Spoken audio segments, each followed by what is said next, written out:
Yo, it still baffles me how some companies can make these boards for this cheap. You get a HE module with HE compatible switches, can support 8K Hz, SOCD, and other fancy functions for a price similar to a fancy dining. Aula is pretty well known for its keyboards like the F75, but they tried dipping their toes into the budget HE board department with this one. This is the Aula Win60 HE, a budget contender to the Hall effect boards like the M2's A60 or the more well-known Mad Lion's Mad 60 HE. But as it should, it's just another Wooting copycat. The Win60 HE has multiple variations and also has a 68 version. But today, we will be focusing on the base 60% version as this is the cheapest. The design of the box has the brand logo on the top left and the name on the lower right highlighted. Out of the box, you get the manual, a USB-C cable, a switch and keycap puller, extra switches, a strap, and the board itself.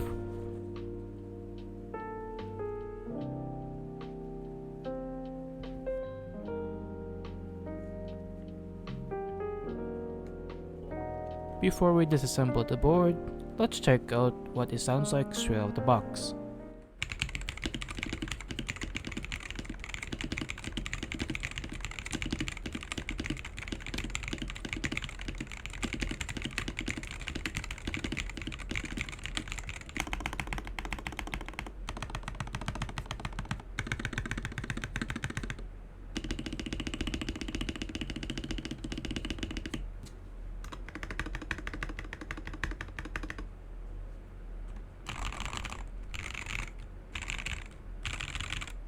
The board genuinely sounds great stock with its pre-loop stabilizers, which is impressive for the price.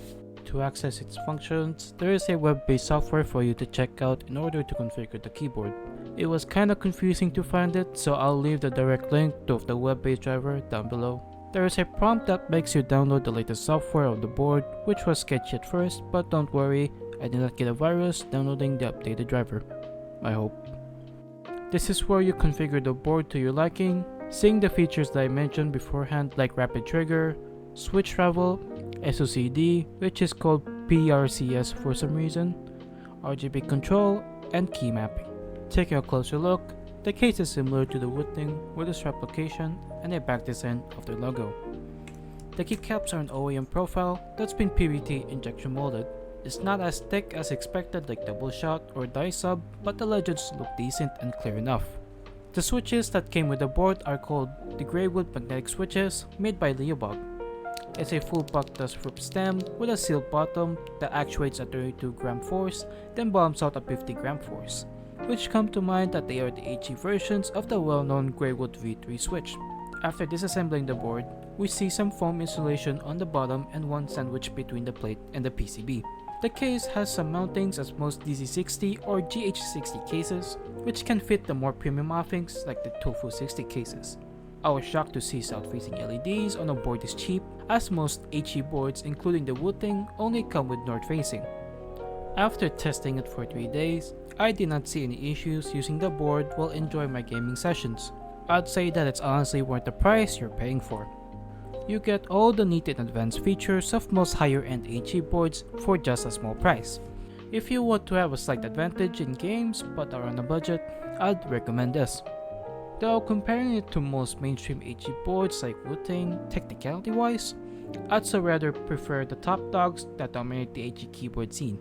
For the budget scene, I can say that I beat some boards like the Mad 60 HE in specs comparing to their base models, and the A60 for price and modability, but that's just me. Before I go, here are some clips of games while using the keyboard. That is it for me, and I'll see you next time.